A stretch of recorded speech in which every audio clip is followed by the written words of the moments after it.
ശബരിമല മണ്ഡല മകരവിളക്ക് തീർത്ഥാടനകാലം ആരംഭിച്ച ശേഷം കൊയ്ത്താണ് തിരുവിതാംകൂർ ദേവസ്വം ബോർഡിനും ശബരിമലയ്ക്കും. ഇതുവരെയുള്ള ആകെ വരുമാനം 210 കോടി രൂപയായി. ഇതിൽ 106 കോടി രൂപ അരവണ വിൽപ്പനയിലൂടെയാണ് ലഭിച്ചത്. മുൻ വർഷങ്ങളെ അപേക്ഷിച്ച് വരുമാനത്തിൽ വലിയ വർധനമാണ് ഇപ്പോൾ ഉണ്ടായിരിക്കുന്നത്. വരുമാനത്തിന്റെ പകുതിയും അരവണ വിൽപ്പനയിൽ നിന്ന് തന്നെയാണ്. സ്വർണ്ണക്കൊള്ളക്കാരെയൊക്കെ അകറ്റി നിർത്തി നടത്തുന്ന ഇത്തവണത്തെ സീസൺ അതിഗംഭീരമായി പോകുന്നു എന്ന് തന്നെയാണ് ഇതിന്റെ തെളിവ്. തീർത്ഥാടന കാലയളവിൽ ആദ്യത്തെ 15 ദിവസം ശബരിമലയിൽ ദേവസ്വം ബോർഡിന് ലഭിച്ച ആകെ വരുമാനം 92 കോടി രൂപയായിരുന്നു.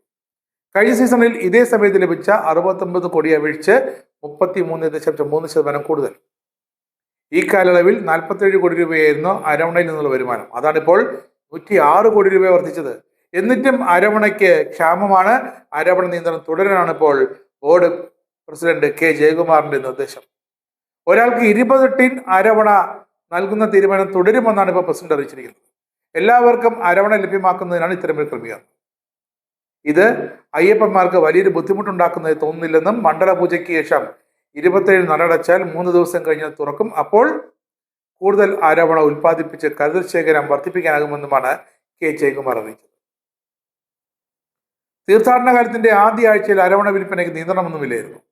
45 ലക്ഷം അരവണ കരുതൽ ശേഖരവുമായാണ് ഈ വർഷത്തെ തീർത്ഥാടന കാലം തുടങ്ങിയത്. പക്ഷേ പെട്ടെന്ന് വിറ്റുപോയി. അതാണ് 106 കോടി രൂപയുടെ അരവണ വിറ്റെന്ന കണക്കുകൾ ഇപ്പോൾ തന്നെ പുറത്തു വന്നിരിക്കും. അരവണ ഉൽപ്പാദനം തൽക്കാലം വർദ്ധിപ്പിക്കാൻ ഇന്നത്തെ സാഹചര്യത്തിൽ ഇന്നത്തെ ബോർഡിലെ പ്ലാനിന്റെ ശേഷിയിൽ സാധ്യമല്ലെന്നും അതുകൊണ്ട് തന്നെ ശബരിമല മാസ്റ്റർ പ്ലാൻ പദ്ധതിയിൽ മറ്റൊരു അരവണ പ്ലാൻ നിർമ്മിച്ചാൽ 4 മുതൽ 5 ലക്ഷം വരെ അരവണ പ്രതിദിനം ഉൽപ്പാദിപ്പിക്കാനാകുമെന്നാണ് ബോർഡ് പ്രസിഡന്റ് യോഗത്തിൽ പറഞ്ഞത്.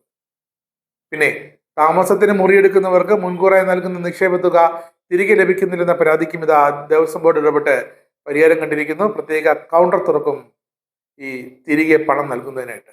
കൗണ്ടറിലെ തിരക്ക് കാരണം പലർക്കും തുക മടക്കി വാങ്ങാൻ കഴിയാതെ വന്നിരുന്നു. ഇതേ തുടർന്ന് പരാതി വന്നിരുന്നു. ഈ സാഹചര്യത്തിലാണ് റീഫണ്ട് കൗണ്ടർ തുറക്കുന്നത്.